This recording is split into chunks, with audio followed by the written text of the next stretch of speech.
I feel like I should open up the actual YouTube video first because you'll see the chat better in there. Yeah, that's true.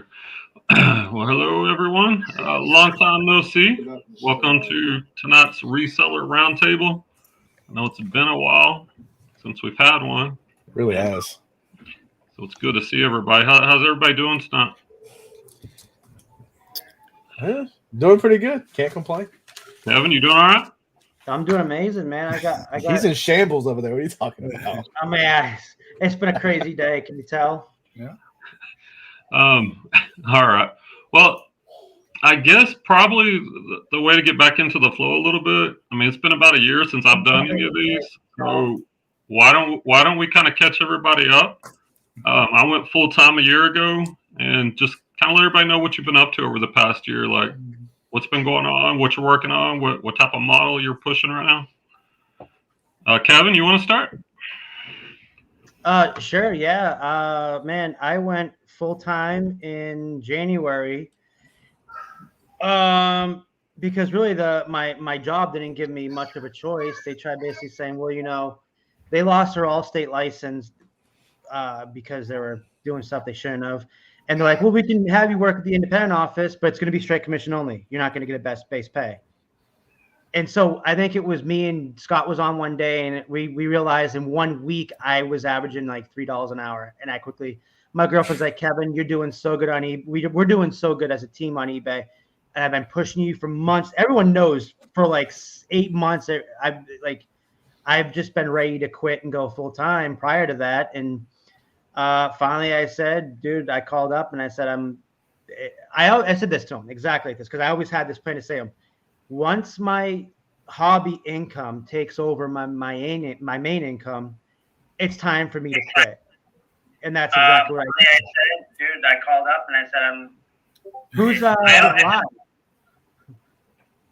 Somebody, is that an echo, or is that somebody is somebody being amateur again and forgot to mute it? Yeah, it's good. It's been a while.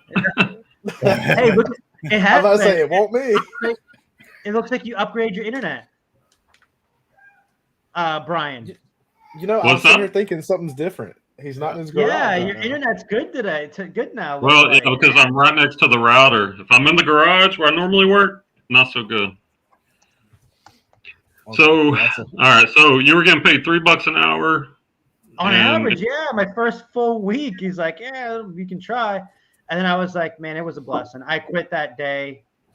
And I recently actually, because I do have some big news, I recently actually had to call my job back because not for a job, but I said I need a quote on liability insurance of at least $1 million because I just got my business license so I can actually go and do estate sales, which is going to be a huge addition to my business. And I'm very excited because it wasn't me that pushed it. It was my realtor who kept coming to me and saying, Kevin, these people in this area are really bad. They're awful. They're awful to the owners. They're awful to the people putting it together. They're awful to me. And then they're just pricing everything too high and stuff. But I said, okay. I said, well, if I do this, she's like, if you do this, I'll help you get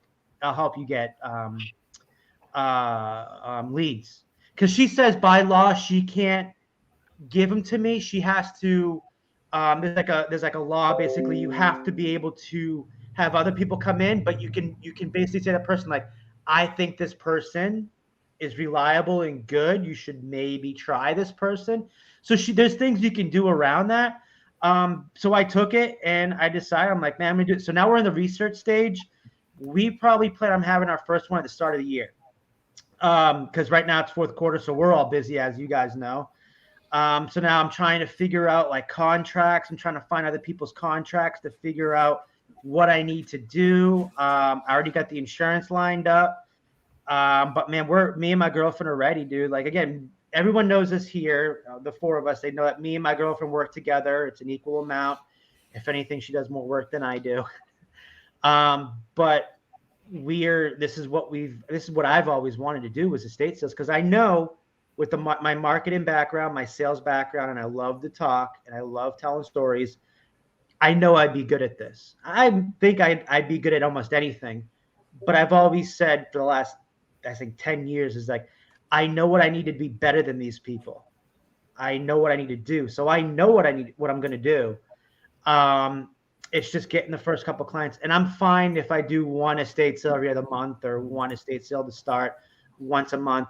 That's fine. I don't need to be doing too many, because again, this is still my main. This is our business right here. This is the future. I also want to I want another avenue of income. There you go. I like it. All right. So Scott's no longer in the insurance business. Besides, he needs a big BOLO policy. Scott, your insurance, or was it me? No, it was you. Thanks, Brian. All right, Scott. What's been up with you? I know you've joined the group, so like, what's been going on with you? Yeah, I still do. I'm part-time, so I still have a part-time job, like Alden, and I do Amazon. So I sell books and other random things on Amazon. But I've been trying to build up my eBay reselling business, and been going to the bins and pulling out some crazy finds, actually. So I've been pulling out some finds, stuff that was new with tags, stuff that was vintage, stuff that was stuff that video games and stuff, NCAA, the big one for 14, I found in an Xbox 360 and sold for $100. Yeah, so it was in an Xbox, so I just plugged it in and injected it. It was right there, so I sold that. And just recently sold a Rock Band kit that was from the bins. So I've been dumpster diving over there pretty much every day, Monday through Friday, and then of course hidden garage sales on the weekends. Here, living in sunny California, one of the only great things I think is the year-round garage sales, and I've been taking advantage of those. And there is stiff competition out here. There's a bunch of other video game resellers and a lot of other people that like to get up at the crack of dawn and hit all the garage sales, but still some good finds out there too. So great.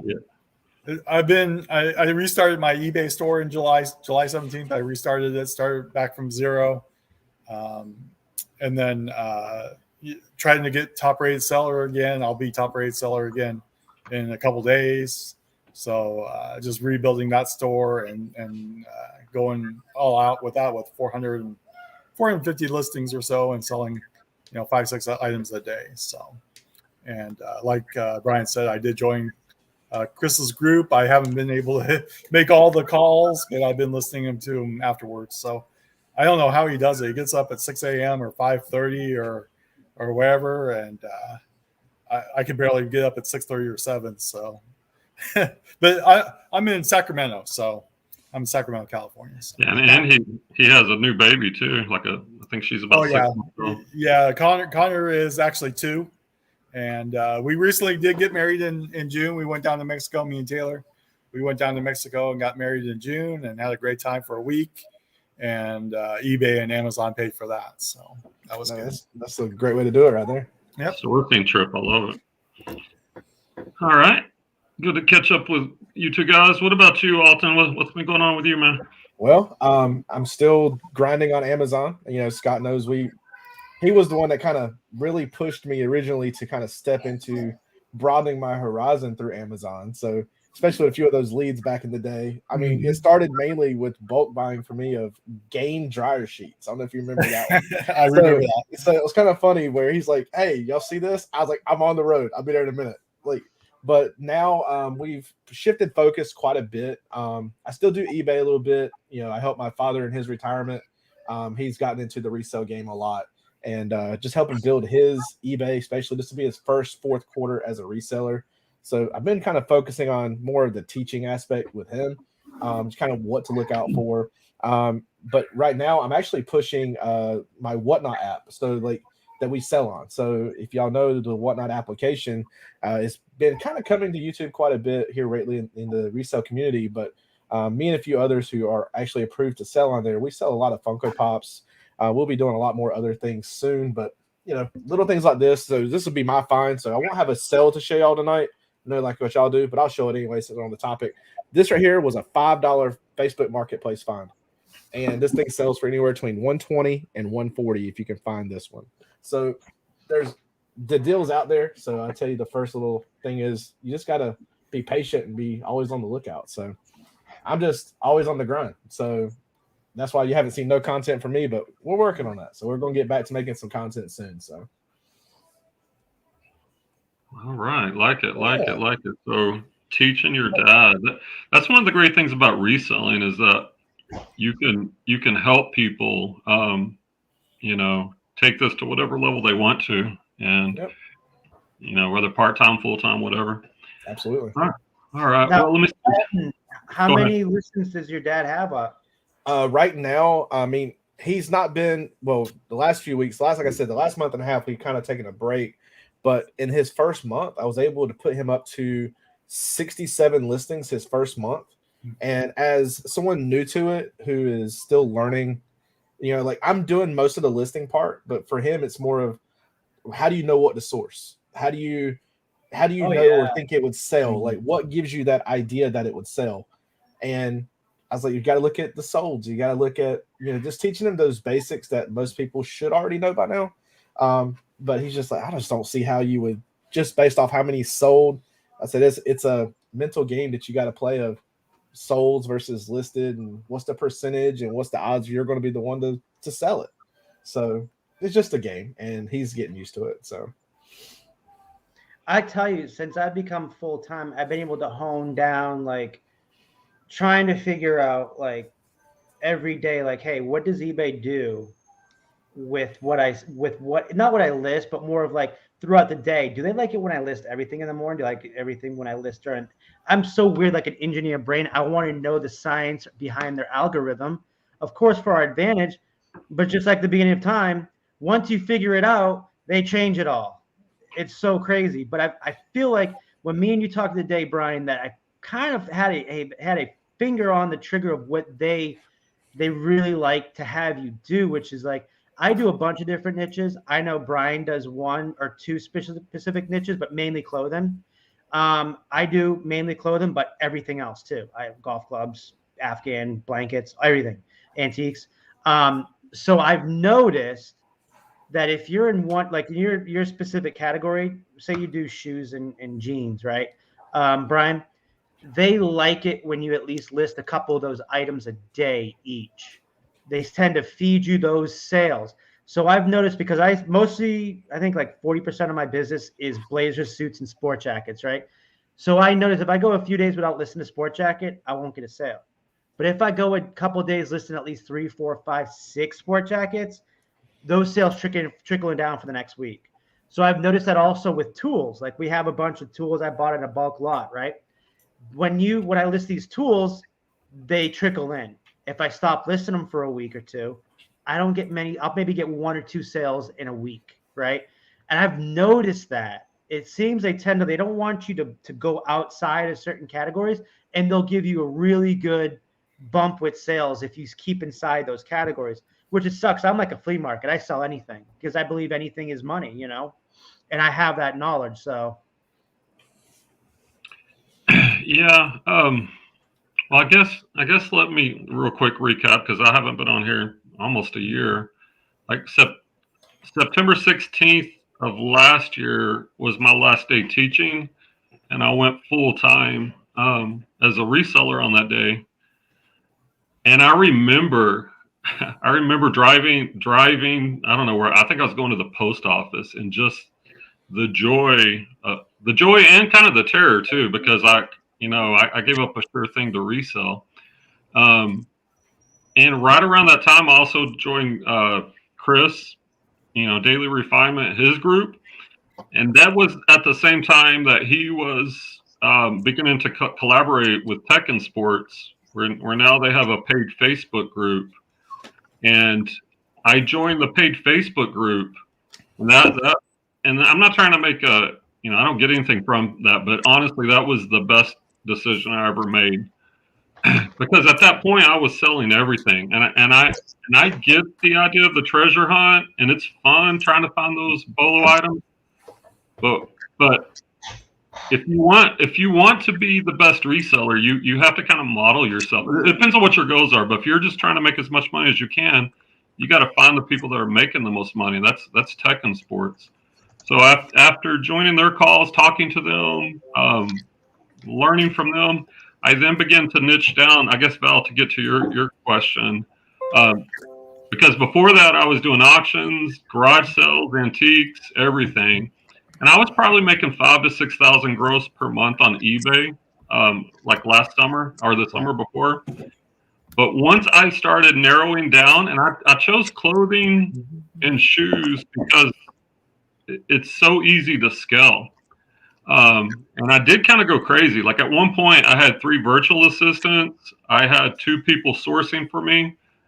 But the truth is, I was not an expert in clothing at that time. And so right now I'm paying for that. I'm having to go through my old listings, which haven't sold for over a year, Right. and having to delist and relist and correct them. And so I got rid of all the VAs. I got rid of everyone. And now it's just me. Like today I listed 40, 27 live and 13 drafts. But I focused on clothing and jeans. Yeah, jeans are one of my main categories, Val, not my only one. And if you list consistently, and I do a lot of bread and butter, and there are some home runs mixed in, but if you list consistently with this model, like yesterday I had 26 sales. I list 23 a day, 7 days a week, and I sell about that many. And it's mostly clothing and shoes. And I'm pushing, matter of fact, I don't know if you saw this, Scott. There's a guy in the group, David. He just posted his 90-day total of 50,000. And like he and I are like real close. We kind of started at the same time. And I'm pushing 50,000 also. And I never would have thought I could make so much money selling used jeans and other things. So that's kind of where I am. I do garage sales, and one little change, I will pick up small things. If I come across something that's worth, like I found a set of DVDs. Everybody loves Raymond, new sealed, for $1 at a garage sale last week. I picked those up. Like that's a no-brainer. But probably 99% of my business is now just focused on clothing and shoes. So that's what I've been up to, and I haven't been. That's why I haven't been on YouTube, because I realize I can make a lot more money with my time reselling versus YouTube. But like Kevin and I were talking, you know, I miss the community as much as anything. Oh, also in the group, like I host a Monday. We do Monday book club, Val, kind of like what you used to do with us. But I lead that discussion, and we do books that, like right now, we're doing E-Myth Revisited, books that kind of help us develop our business. So that's kind of where I'm at. All right, so that's kind of catching up. Sounds like we've all been busy. Yeah, everybody's been busy. Oh yeah, dude. And it's a good thing. I mean, I'm glad everything's kind of settled down here since I bought the new house, man. I'm able to start. I had a lot of fun the last couple of weeks getting to talk to, like, I mean, I reached out to you because I need to know, like, I'm like, hey, I've been doing 15 a day for a while now, and I feel like I'm stuck at 8K for a month every month, and I need to go to like 10K to 12K, and that's why I reached out to you. I'm like, dude, I need to go to 20. What do I need to do without running out of inventory and spending too much? You know what I mean? So that's why, like, for me, my system, what we do is once we get our bulk, whatever we buy it from thrift stores, estate sales, whatever, we have a bin for it left out for the clothing. We skew it right away, and then we take everything from the receipt, and then we add everything up, or whatever the receipt says, divide it by all the items. And then we put every cost of good, we put down what that average was. And that has been really working well for us. And I feel like I work better with something like that, with a system. Because when I used to run my business before without my girlfriend, I was very disorganized. Like my brain gets. So like once she's very organization, she runs. So I feel like it helps me a lot more with motivation, 100%. Well, as Brian was saying in Chris's group, I didn't know my numbers before, and I'm starting to learn how to. And I think we're going to talk about this tonight, but what the fees on eBay are and how much something goes for. Because I pick up stuff at garage sales that only make a couple bucks, but I really wasn't making anything on it. And that's a good thing to know, is what you're making on each item and how much profit you're making for your ROI, I guess. So if you're going to the bins, you're getting stuff for a couple bucks. You could definitely flip that around for 10, 15, 20 bucks easy. And that's bread and butter stuff right there. So. Yeah, that's one of the good things about the group is, like, we spend a lot of times on really like studying the numbers, how to read the numbers, how to use all the tools, and that's all right. I think eBay, like, all right, here's another change. I used to cross list on a lot of platforms. Now it's just eBay. I do some replenishables on Poshmark and Facebook Marketplace, but my used inventory is only on eBay. And what I found is, if you focus your attention on one platform, you'll become a master of that platform. And instead of, like listing a pair of shoes on eBay, then cross listing to multiple platforms, even using like List Perfectly, I timed myself, and it was taking about 40 seconds to cross list to each platform. So if I cross listed to Poshmark, Mercari, and Facebook Marketplace, there was 2 minutes. Well, the item sells. Now I have to delist it from those other platforms. There's another minute or two. So I was wasting 3 to 4 minutes cross listing on every platform. Well, in 4 minutes, that's about enough time to get a whole nother listing up. And one of the things I've learned from Tech is the thing that makes him, in my opinion, the best used clothing reseller on eBay is the volume. He's putting up 250 listings a day because he lists so fast. And if you keep listing the same things and you're selling similar off your own items, well, you realize it's just a volume game. Like when you look at retail stores, which stores are making the most money? It's Walmart. Their average selling price point is under $20, but they do the volume where they're making billions and billions of dollars. So, and kind of going back to eBay real quick. Wait, who's doing this? Well, I'm kind of comparing. I'm comparing. I'm all over the place, first of all, but I'm comparing Tech to like a Walmart type business model. And I'm also kind of giving props to eBay because they give us the tools. They give us all these analytics. They give us, like, we're going to talk about our cost here later. They give you the tools. You can promote your listings. You can run a coupon. You can run a sell. You can send offers. They give you the tools that Poshmark, Mercari, Facebook, none of these other platforms give you near the tools that eBay gives. So I guess I'm team eBay. Oh, I love it. What? Harry's in the chat. Oh, Harry. Harry, what's up? Yep, Harry. Yeah, man. I've always loved eBay, man. People have always tried to get me to do Amazon. I've tried Amazon. Well, no, I haven't physically tried Amazon because then when I got ready to do Amazon, everyone's telling me, well, no, you got to start with books. I'm like, dude, I just got engaged in some things. Now you tell me I got to start with books. I'm like, I'm done with this. I quit. That's what I did. I just literally quit Amazon. I don't think you have to start with books. I think it's, I don't know, maybe it's a safe, smart play. It's a safe, smart play, but it's not required. Clay goes, I only sell on MySpace. Hey! Oh, so he gets what? No sales, right? That's 0 sales. Clay, he's funny. I tell him, I'm like, hey, Clay, you need to come on the Reseller Roundtable. Now, Clay, he's doing a little reselling, but he's killing it on Uber right now. They don't have enough drivers, and he's Ubering it up. That's funny.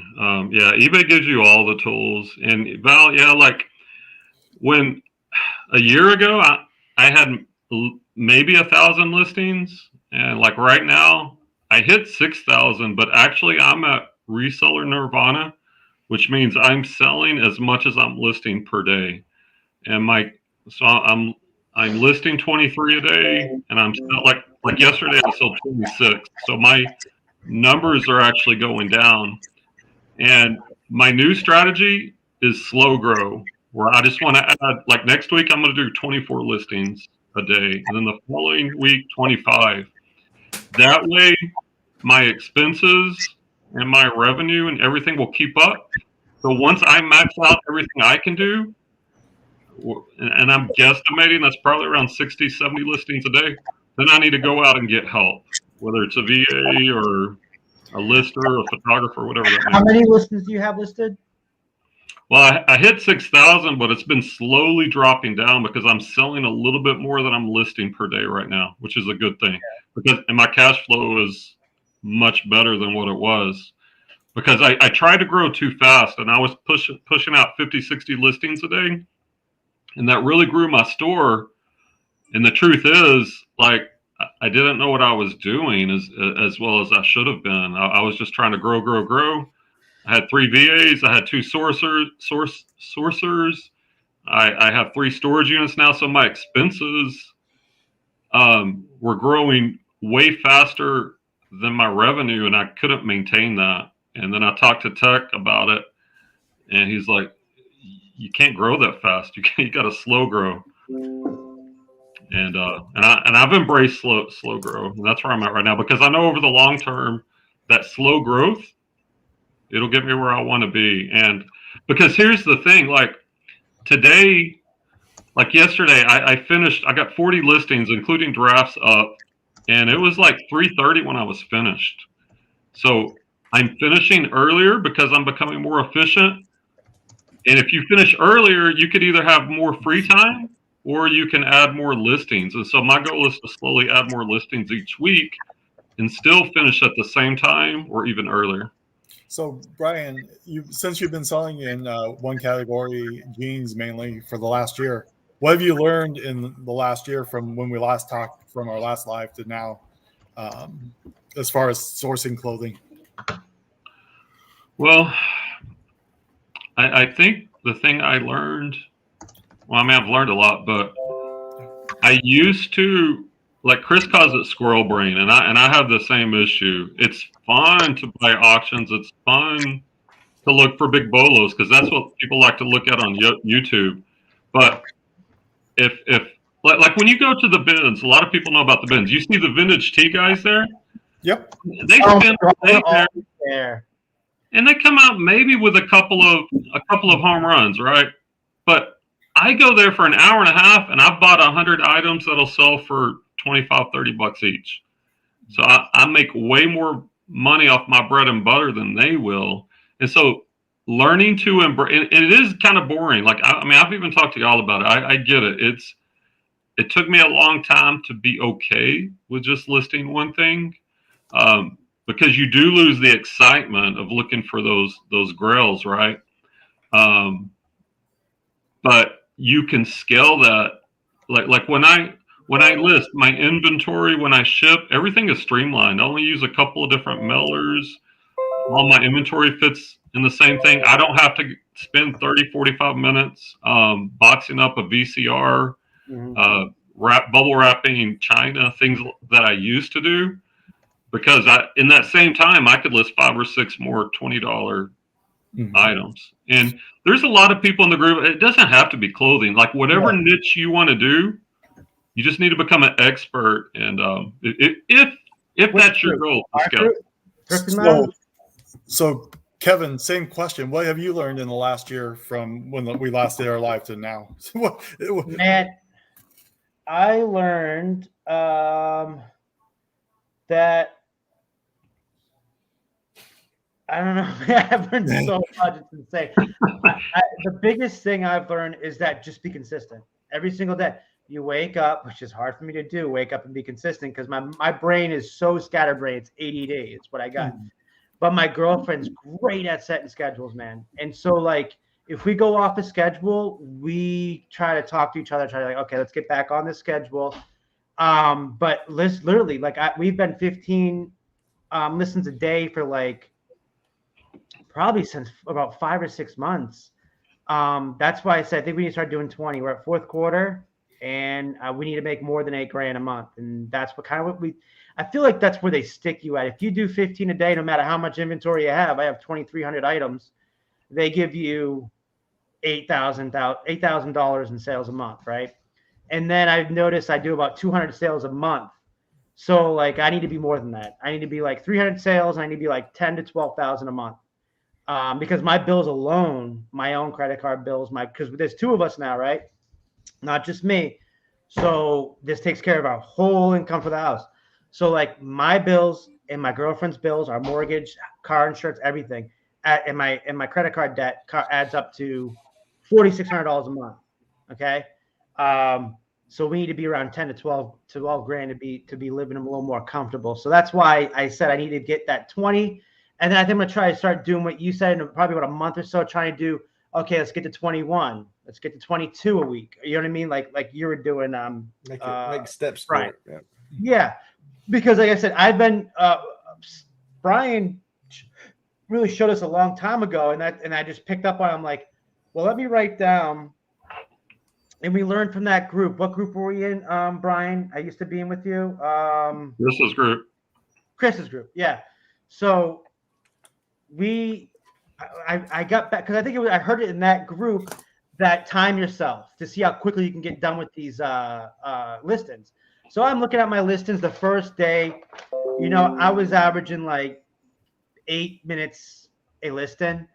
And then the second day I picked it up to like 8 or 7.5. Now I'm down today at like 7 minutes a listing. And so I'm getting faster. I'm getting better. So that's why I think that this 20 should definitely have no problem be doable. I noticed I was slacking off a lot watching TV, and my listings would take all day to do my 8, and she would do her 8 or 7 and get to 15.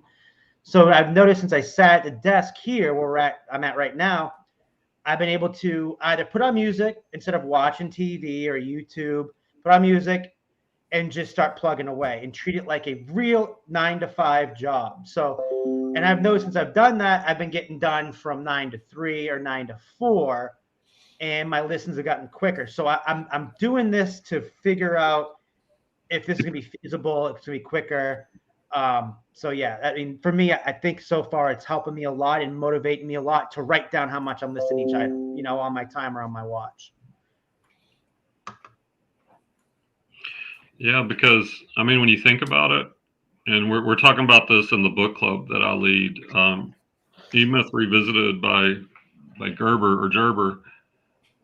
When he's talking about a business development plan, like that's a big part of it. You have to innovate. You have to try new things that you think may lead to better results, but you're not going to know if you have better results unless you can measure it. And so whether we're talking about listing time or if we're talking about expenses, like well, I think what Scott was talking about earlier, not really knowing your numbers.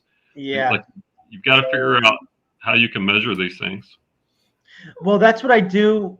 And I've been doing since I went full time was, so we have a Google sheet and it breaks down what we paid per item. Like I told you guys earlier, to say we went out and bought stuff at a thrift store and we spent whatever items and it equals out to be $228 each item. Doesn't matter how much we really spent for that item, it equals out to be $228 per item. So if I make more than $228, I hope I can get like at least $20 per item, which is great. But of course that fluctuates between $17 to over $100 per item or some of their items. But then I also have, every time we pack an item up to ship, I immediately put, because we already have it, what we paid for, I put in there what we sold it for. Then I have another sheet that tells me every day what I sold, the cost of good, and then what we sold it for. And then the cost of the shipping, and then how much we paid for shipping. So we have more of an understanding, like, hey, I know how much we made this day. And that's a good system that we've been working on. So let me kind of add on to that, because I think that's a good idea what you're doing, at least to do it occasionally to really know your numbers.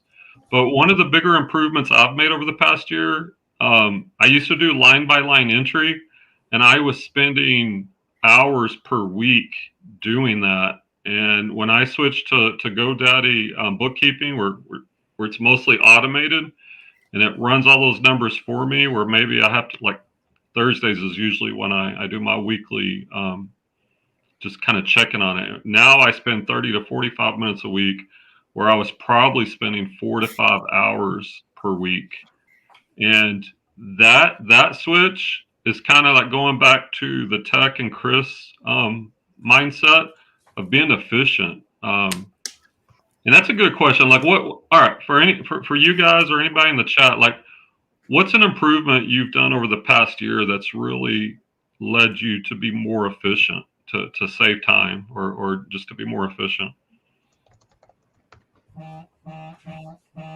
I do a lot of my photos. Like, if I know I'm gonna work on, let's say I'm listing, I don't have the time, kind of like with y'all doing full time, right? So if I list something, it's probably going to be on a Saturday afternoon. So on Friday night, before I go out and do my Saturday thing, because I have a very limited window that I can get things done, I'll go ahead and set up my photo area or whatever it is I need to get done. It takes 5 minutes or so. Just got to be willing to put in the time, kind of pre-plan everything, and just know your schedule. I mean, if your schedule allows for you to, or space allows to have your photo stuffs always set up, that's a time saver. So I think my biggest thing is just being efficient with my time, because I know what I can and can't do. And if I go out and buy something, we set a rule that it has to get listed within that day. So, like, let's say I buy something at the yard sale on Saturday morning. Well, before I start work Monday morning, I give myself till close of business on Sunday, per se, to have it listed. So I don't get the list every day. Or if we buy 30 items on Saturday, I would say get them all ready for drafts and then get a few of them executed every day. That would be the idea and the mindset behind that. So, that's just my way of looking at it. Like, I wouldn't want to list all 30 items in a day if I bought 30, but at least get them done. So all I got to do is open up the app and go list. Well, that's get them good. ready. Yeah. No, I think that's smart. And kind of, I think what Scott was talking about, like, for eBay, you don't want to list them all at one day, because eBay's built on consistent traffic. Like, if I showed y'all my sales chart on eBay, it's scary, like, how consistent it has become, because I'm listing the same amount every day and it just gradually goes up. And my impressions, my views, my sales are very similar, because eBay, like, you can actually figure it out, like, because eBay gives you all this data. They give you the number of impressions, they give you your click-through rate, and then they give you your number of listings. And you can actually pretty much calculate how many sales you're going to get based off of that. And then from that number, you could say, well, if I doubled my listings per day, eventually my traffic would catch up. It's not going to catch up right away if you double it from one day to the next. But you can actually plan, like, how many sales you're going to get. Yeah, because I feel like since fourth quarter hits, I'm up to like an average of 6 to 7 sales a day by listing that 15 items. It's going to go up, obviously, once the algorithm kicks in and I'm doing the 20 a day. I'm hoping it goes up to like 10 to 12 a day. And I've noticed the last 2 weeks has been a consistent 250 to 350 a day. I want to bring that up to be like 500 to 600 a day. But I'm taking effect. I also sold that vacuum for $800. So that kind of balloons it. So I'm still trying to not include that and just talk real numbers, because like I said, like you said, consistency. If you're not consistent at anything you do, I feel it doesn't become a routine anymore, and then you can kind of slack off. And I've noticed I've done that too sometimes, and I got to kick myself in the butt. But as far as everything else goes, it's the same thing with YouTube. You got to be consistent. So it goes in and out with, I feel like it's the same freaking algorithm. The consistent you are with eBay, the sales you're going to have, and they're going to be consistent with you. And the same thing with eBay. The more you're consistent with eBay, doing it on a routine, the more they're going to help you out. So it's so weird how it's an algorithm too. It's 100%. So weird how that works hand in hand. Clay has a question for you. The vacuum. I'm dead. That's a mighty fine vacuum you got there. No, man, I did a storage unit. I didn't physically do a storage unit. I went there for some golf clubs. He was selling 3 a piece, and I got to talking because this is my job, and I like to talk a lot, obviously. And I gave him my business card. He says, "Well, since you you're local and you do this for a living, I have 2 storage units that I need to get rid of. Do you want to help me move it out? And whatever you want, we can negotiate price." And I'm like, "Sure." So I spent about $177 worth of stuff, including an Easton composite bat that I sold within 30 minutes for $100. I paid $10 for that. And then he threw in these 2 brand new in box Under Armour shoes and Adidas shoes. I sold those within a week for $40 each. Again, that was free. And then I got all of these. I should show you guys. I forgot to even mention that I got all of these: a Super Nintendo, GameCube, PS3, a bunch of Nintendo games. What? And then what else was in the box was a bunch of autographed baseball and basketball cards. That means you got to talk about the cards. So yeah, dude, it was insane. Look, this was also in there. That was for free. I already sold 2 of these games. I sold Pokemon Red Game Boy and a Pokemon Crystal. I think that was a Game Boy or a Game Boy Advance. Sold the Crystal for $90, no box. And then I sold the Pokemon Red for $50, no box. And I still have this Pokemon Puzzle Game Boy, and then this Pokemon Pinball. But dude, those other ones sold super quickly. Those were free. He didn't even know they were in there. I didn't even know they were in there. And then the big thing though was that I found that they had after we took everything out. He had 2 Kirby's, brand new in box, the newer Kirby's, right? He had a shampooer new in box that was in a storage unit, and then the Kirby vacuum alone. I sold the Kirby vacuum 2 days ago. Again, I paid $40, 20 for the shampooer, 20 for the vacuum. I sold the vacuum for $800, and then I have the shampooer up for $250. I couldn't go wrong. Like it's just, it's a blessing that we needed at the right time, because I mean, as you guys know, I got screwed in the middle of the year with eBay for about a month. Which was nobody's fault. It was an algorithm with eBay. Talking about algorithms in the chat. Yeah.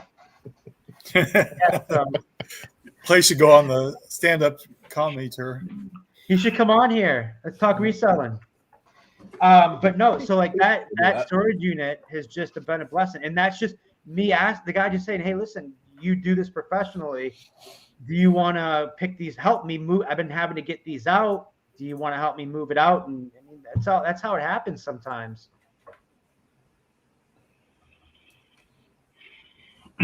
Anyway, yeah. All right. So Kevin and Scott, y'all mentioned wanting to. What y'all want to look at, like expenses, or Kevin, you also mentioned a deep dive. What do y'all want to do next? Yeah.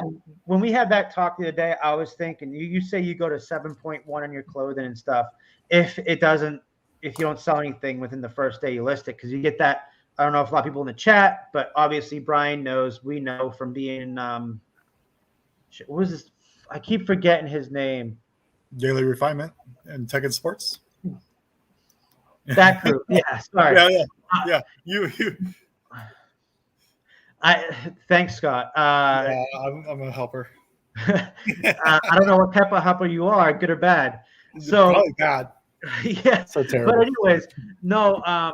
And you mentioned he does, or I think it was you mentioned that you do 7.1 instead of 7, which I always do 3.1 instead of 3. It just makes sense because a lot of people do 3.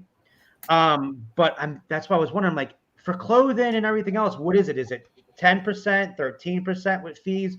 I don't know. I even asked that question in my group, the Thrifting Lounge, and someone came up and said, if you have top rated seller, it's 10% flat rate fee plus 30 cents per sale.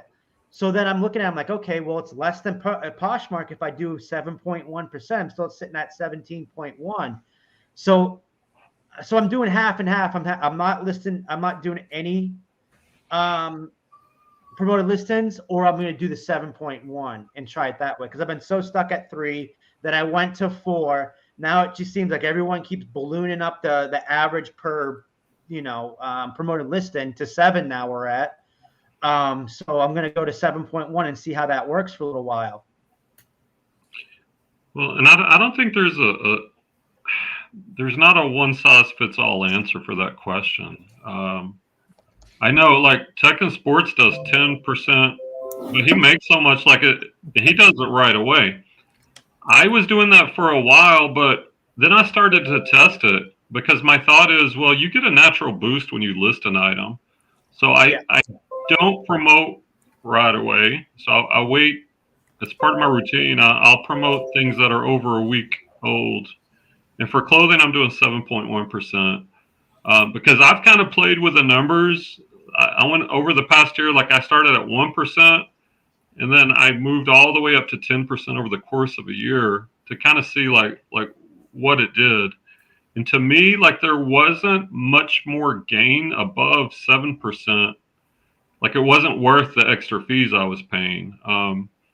But then it depends on like, well, how much are you getting the items for? What are your expenses? How fast do you want to sell the items? Like there's so many variables. Do you want to wait? Yeah. This is the question I have because I've been sending 10% coupons off to people. Oh, I do 15. Yeah. I did 15 too. I did 15 too, but that's 15% like you use for promoted listings. I don't know. So, but I've been selling stuff with the coupons and not so much with the promoted listings. Well, my promoted listings are selling too.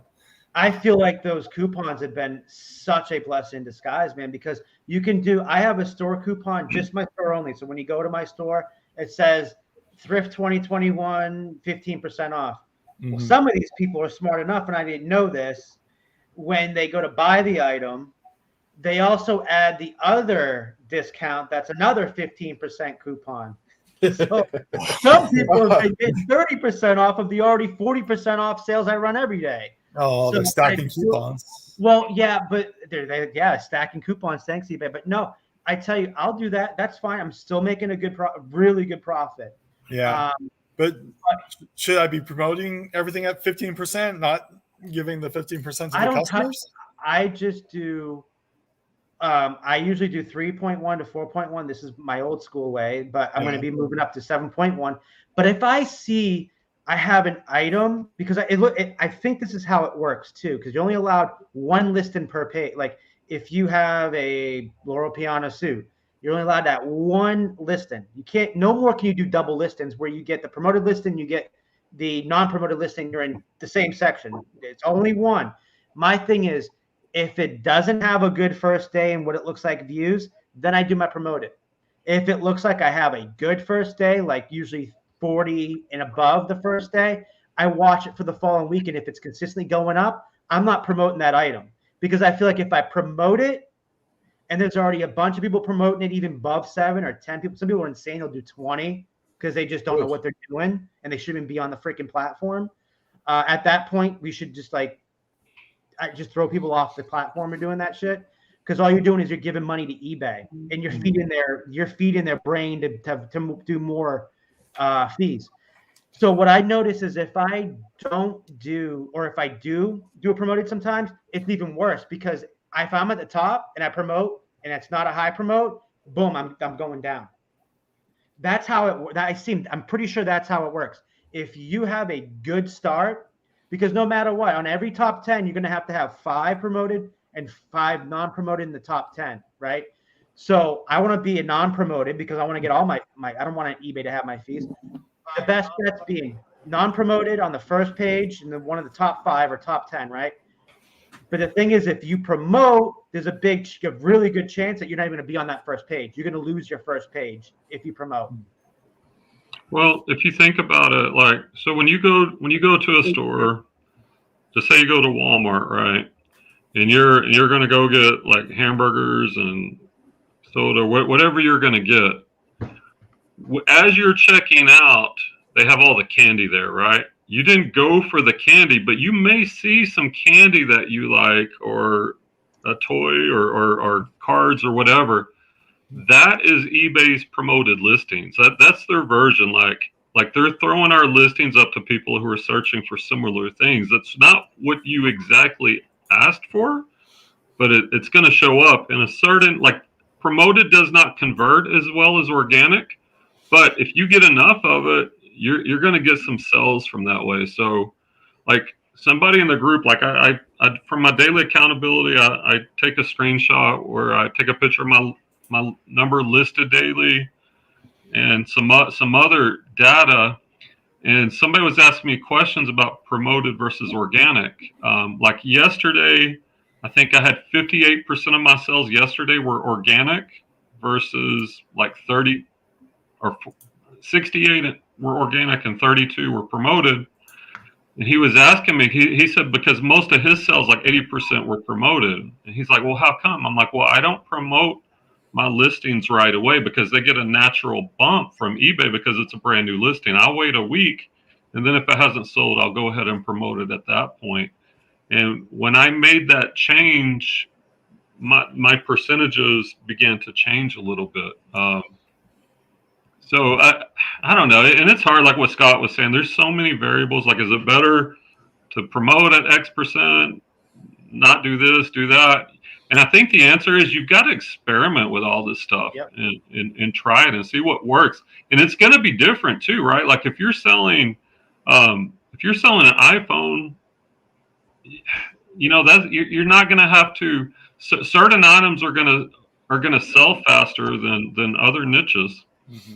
I think that's where you just got to be more aware of the item itself. You know, like what you're talking about. Like I think you need to know what items are or not prominent, right? You know what I mean? So like if you got a bunch of clothes that are vintage band shirts, well, that some of those might not sell as much as a really popular band or something more, you know, universal. So I don't know. I think you just have to know your product. And I think that's part of us as being resellers. We constantly evolve anyway. So yeah, I agree. Another good point is, though, I've also heard straight from eBay, they sent us letters saying, with all promoted listings now, we do advertising on different websites. So I guess they take away, if you don't promote, they take away that advertising on like Google or like the ability to show up in other websites ads. You know what I mean? That's come straight from eBay's mouth. I've seen in a newsletter recently that I sent out. I think it was the summer newsletter that they had. So they really push the promoted. Not only do they admit more fees, but they're also helping you by advertise on different websites.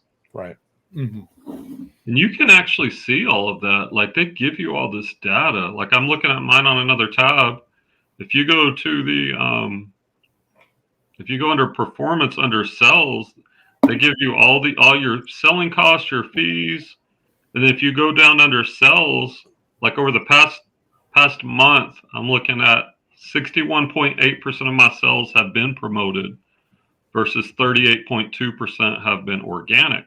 I want to see this. So you're on, this must be something they just added on there. And let me just show everybody. I know they were adding some more different things. Take us to school. All right. Let's see if I can remember how to do this. Mm-hmm. All right. Is it under traffic or sales? Sales. All right. Can y'all see my too. I think it's traffic. So if you go under performance, sales,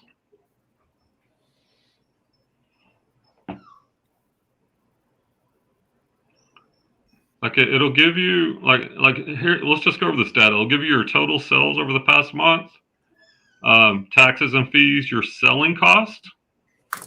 It even gives you the percentage of your selling costs. Like my costs are 37.4% of my total sales. Your net sales, which is your gross minus your selling cost, your number sold, your average, your ASP. You can see I don't do any auctions, but this is where it gets cool. This is a new one. This buyer insights, because eBay is pushing. They want us to get repeat buyers. They want us to spend time developing our store, to do coupons, and like you could see, I'm at almost 3% of my sales were from repeat buyers, and that's a really good. I mean, I'm not saying that percentage is good, but that's a good thing to track because that's what we want. If we can build a base of repeat customers, that's only going to help us in the long run. And then if you come under your total sales, they give you, where is it? You had how many repeat buyers? 2.8%, 16 total. Oh, here it is. So they give you all sales right here, but then you can click on your promoted listing sales, and they give you this data. Like almost 62% of my sales were from promoted listings. 38% were organic. And we also can send offers. So this I think is a really interesting screen. Best offer sales. This is where customers sent me an offer. That was almost 41% of my sales are from best offers. So if you're not taking best offers, you're losing a big percentage of people who want to make offers. Seller initiated offers, that's almost 21%. That's when I send offers, and I do that 3 times a day. That's 21%. So maybe here's an instance for you to get maybe 5 or 6 more percent. As soon as I see offers, as soon as I see an offer sent, I send it right out. Because if you look at mine, my best offer sales is 40%, which is kind of like on pace with yours. Then my seller initiate offers is 27.5, up 87%. So I make sure every time I see, I'm always on that app all day long. If I see a option to, like it says, one offer to send out, I'll send it out right away. Because it's like the sales rule, a sales rule. The first person to touch your client, and if you touch them after you reach out to them, more likely he's going to buy from you instead of somebody that's going to wait. And I'm the same way. If I'm a buyer, I know I'm going to click the like. So I'm waiting for a best offer. And as soon as I hit that best offer, if somebody else initiates a best offer and I'm like, damn, I'm going to go with them instead. So just think, Brian, for now on, and this is trial. I'm not saying do it. Just try it. Instead of doing it twice a day, do it every time you open up that app. Every 15, 20 minutes, do it. And see if you can bring that average up.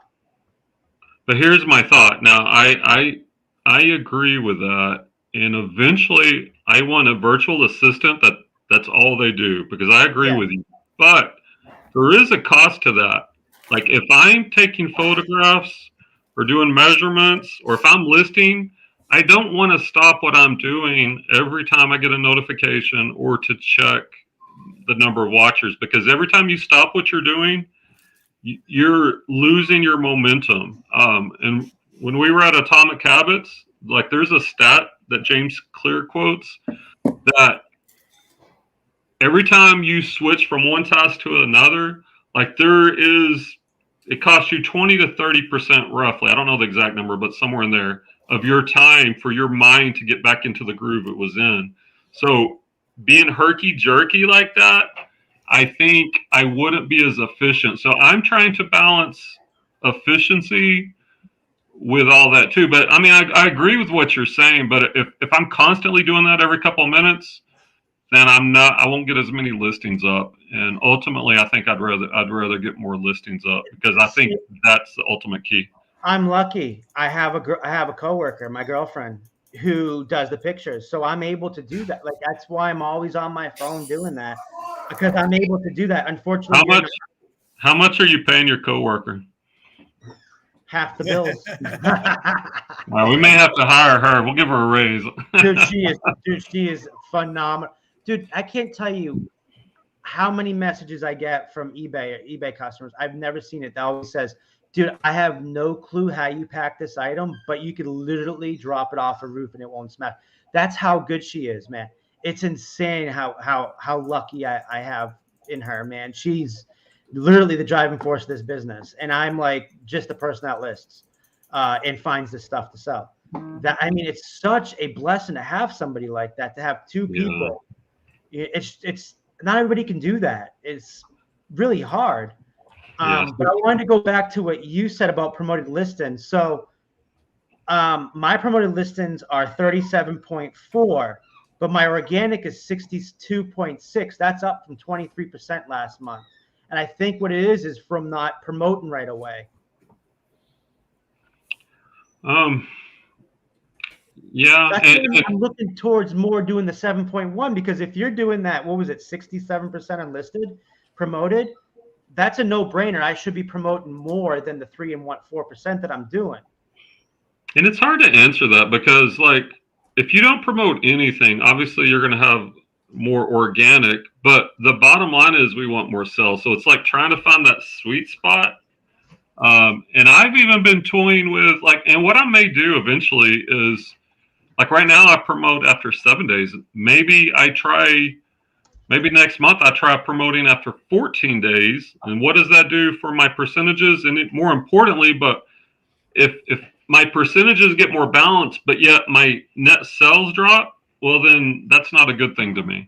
So it's like, yeah, that's true, because it says my bottom line has gone up. My selling fees have gone down 10% since last month. So it has to be me not promoting certain items. Yeah. So, like, obviously, if I was promoting more last month, I was down 10%. And if I'm promoting less, I'm up, my money wise, up 10%. yeah. And eBay actually reached out to me. This was a couple months ago. Like, they're now doing a pay per click. Oh, and God. When they were doing the beta, they asked me if I wanted to join in on it, and I would have got like a 50% discount. But I'd already talked to Tech about this. Like, he was like one of the very first people that was in the beta. And for one-off items, he said he had zero sales using the pay per click. I believe it, dude. It's just for, like, people that, like, Walmart itself can sell on eBay, or like whatever, those main companies can sell on there. I think that's exactly who they're trying to get. I think they're trying to get more fees from those type of sellers, like Reebok's on there, Puma's on there. I think if you're selling new items, because when you're selling brand new items, there's no differentiation between what you're selling really, other than price and maybe shipping. So if you're competing with 100 different other sellers for the same SKU, well, then that would really come in, because you'd want to show up higher.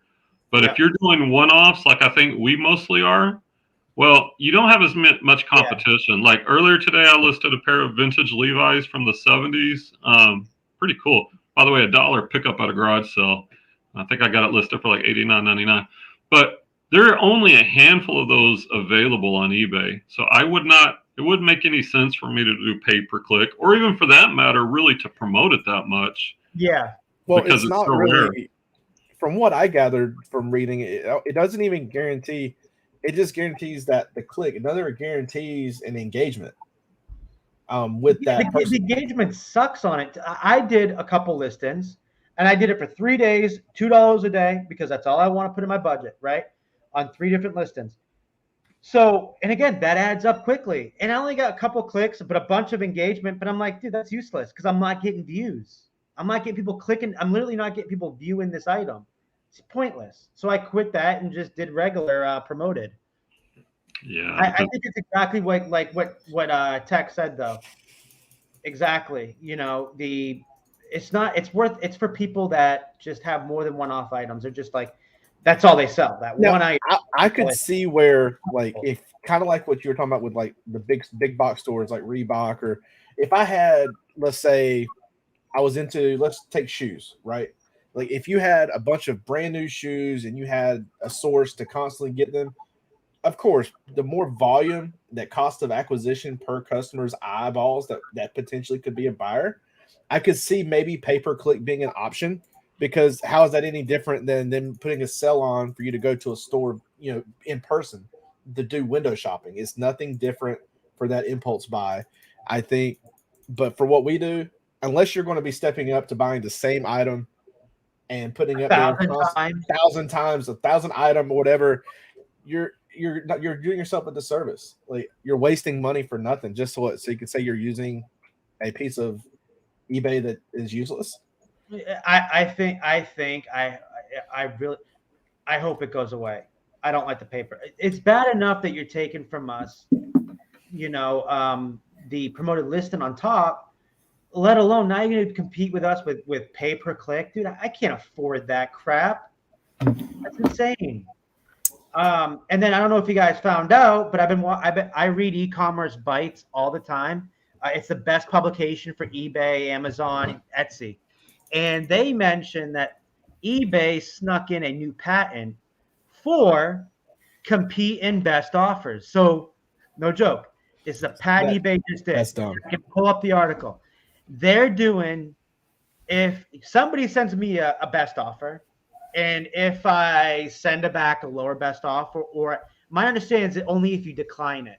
If you decline that best offer, but I may be wrong, decline that best offer, they will send that same, instead of that customer sending back another offer, they will send offers to that customer, that buyer for that item, and actually undercutting us even more. It's bad along that if you scroll through your listing on mobile, it's filled with, between your description, your item specifics, it's filled with other people's items. And then you go below it, it's filled with other people's items. It's insane. Right. Dude, they don't want us to sell. What I would like to question a little bit further into that is maybe look into it is where, so you know how, like, let's say, Kevin, you send me an offer, right? As a buyer, if I'm selling you an item, and let's say I respond, well, you're saying if you decline that item, right? Well, when you send back an offer, a counter, you effectively have declined that offer. Does it use that as a decline as well? Well, that's what I'm saying. You have to read the article because it shows it in the eBay listing that it shows it as a decline because you can never go back. Yeah, it's not, they don't view it. They view it as engagement. Like I never decline an offer because that's telling eBay that you don't want to do business. If you're countering offer, that's not a decline. That's just saying that's not going to work. But what about this? You're still engaging with a customer. And, you know, same thing with messages. Like I think eBay is looking to see if you're, as Tech would say, is your store on? Return those messages as soon as possible. Never decline an offer, even if it's a low ball offer. I will never. Like we could go back and forth all day until we max out because guess what? That's telling the eBay algorithm that this listing is getting engagement, that people are interested in it. And so, yeah, don't decline, but counter is not a decline. The reason why I this is, again, things have updated a long time since I really was full headstrong and headlong into eBay. But I do know when I was reading into it, it did state when you counter, it declines the current offer and initiates a new instance. It's almost like you're saying, nope, decline, but here. It's a completely separate piece. That's from what my understanding of the way they wrote it. Yeah, that's why I'm saying that, like, I want to be ahead of this because I think of how many people who doesn't read e-commerce bites. I don't know that they're trying to implement this. Yeah. We can be ahead of this game if hopefully it's not if you counteroffer. Hopefully it's only if you decline, because now I know there's a huge benefit to not declining. Even if someone offers me, and I've had these stupid offers, no joke, on a $50 item, $2.99. Yeah, exactly. And I go back at $49.99. I don't even give them the time of day. It's $49.99 just because, like you said, the engagement that eBay sees. Hey, you're engaged with this item. Then I feel like they do try to bring that item up in the search ranking because I'll send best offers out the following few days on that same item. Well, think about this, guys. If you're eBay, would you send traffic to somebody that declines offers or somebody that counters offers? Because eBay is spending money to get these customers, and they're sending them to our pages. So if you're telling a customer, I don't want to do business and I'm not even going to counter, why would eBay be incentivized to send you traffic that you're just going to turn away? And that I 100% agree. I would be that'd be my same way of thinking. Like, dude, we used to call in the car sale business, you're going to broom a customer and sweep them off the lot. We're going to send them elsewhere. That's why I'm hoping if we can get ahead of this, that might be benefiting us right here for everybody that declines offers. You know me, I've always been that one that plays devil's advocate, right? I really hope that submitting that counter offer is the one there. But, you know, like I just remember reading it and I'm like, it always stuck with me. When you mentioned that earlier, I was kind of thinking, but didn't they say that when you submit a counter, it auto declines the previous, so it can initiate a separate instance for an Oh, offer. 100%. Yeah. So like, you know how you have 4 declines now? It used Yep. to be 3 declines. Now it's 4 declines. And if you try to counter offer once, and it resets the whole thing. Yeah, I agree, man. I don't know why they even care so much to add all that much stuff for the decline. But I don't see how it should delete anything out. Like, hey, listen, if you piss me off after the 3rd offer and you're doing the same price, I'm gonna have to decline it because I know you're not gonna purchase this. Yeah, Right.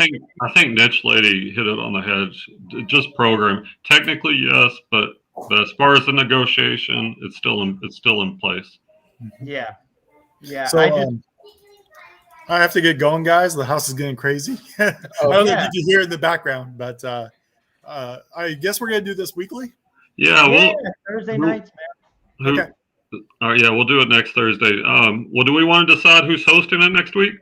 Kevin, did you want to? Scott? I haven't done one in 8 months. I don't mind hosting it if you guys want to host it. If you want me to host it, that's fine. Okay, let's do it. Yeah, let's do that because we are considering turning this into a more accessible podcast. Yeah. So, and it would give me some time to work with you on how we can pull that audio. Yeah. So what we want to do is, and if you want to do this weekly and for the podcast, because again, just like Pure Hustle podcast, they weren't known on YouTube. They got known on podcast, and then they sent it to the YouTube channel. So that's what we're hoping. I've been doing this for a long time. I'm just like eBay. I'm always trying to learn these stupid algorithms. But it's gotten to a point with YouTube, I could care less anymore. I just want to have a good time, and I've always wanted to do a podcast. Sweet. Since 2014. So I think what we'll do is we can rip the audio from YouTube, download it, and then work on getting it nice. We just need you two to get a microphone so we can have better audio.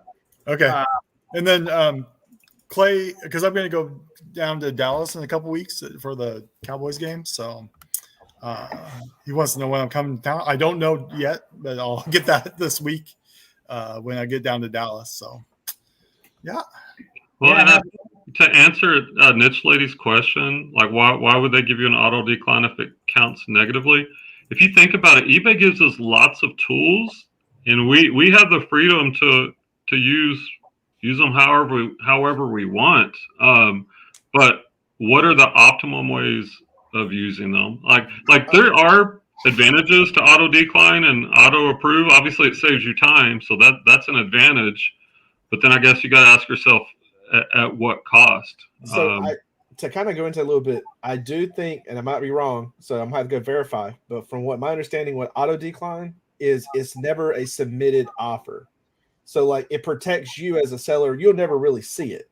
Okay. So it it auto blocks them. So it's never been a submitted actual offer. I feel like eBay gives us only a certain amount of chances during the day. And they say, okay, because if you ever notice, if you do a best offer right away, sometimes you get another sale. Well, I can do my traffic chart, and I can tell you within a couple of hundred views, my average views per day is around 1,100. Sometimes it's as low as 900, but up to 1,300. So I'm only going to get X amount of views, and it's my job to convert as many of those as I can. And if I have auto decline, I guarantee you I'm converting less sales. Yeah, it's like I always say chances. How many chances are they going to give you to decline that? How many chances are they going to give you throughout the day?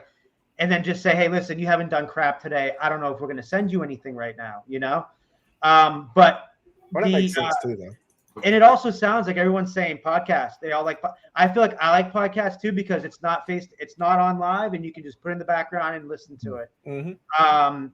I got YouTube Premium, so I think I can download the rip down the audio and work it from there, which would be no problem. And Niche Lady says I'll be face to face with some eBay execs next week. I'll see if I can get some info on the offer. That's great. Hey Niche, I know you're in my group, but how do I know you? Do I know you from the past, or did you just stumble upon that? Because I put it in my group anyways. I would definitely like to figure that out. Because I'm sure hopefully I know you. I know a lot of people. And then she said, I think it varies based on what you sell also. Danny, oh my God, how you been? I haven't talked to Dan. Man, I haven't talked to you in about 7 or 8 years. We got to catch up. I gotta go. Bye. Bye, guys. I can't believe you came in. I haven't talked to you, Danny, in a long time. Danny is very high up. She's been doing this for a very long time. And if anybody can get answers, it's her and Kathy Terrell. Those two are they've been doing eBay since basically it started. So yeah, if anybody can get answers, it's them.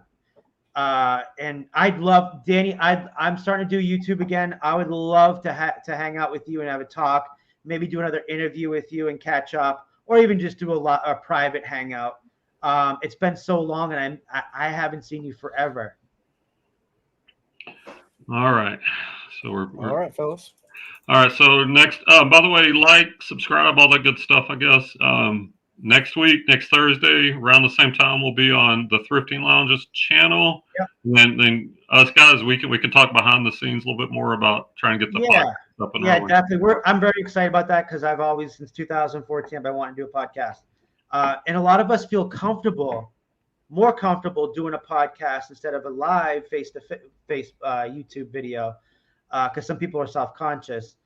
But I mean, I think that's a good way of how people do podcasts anyways. I'm just rambling. Sorry. Well, I mean, I think a Pure Hustle podcast that they're both kind of overlapping. I think that would be maybe the best of both worlds, but we can talk about it.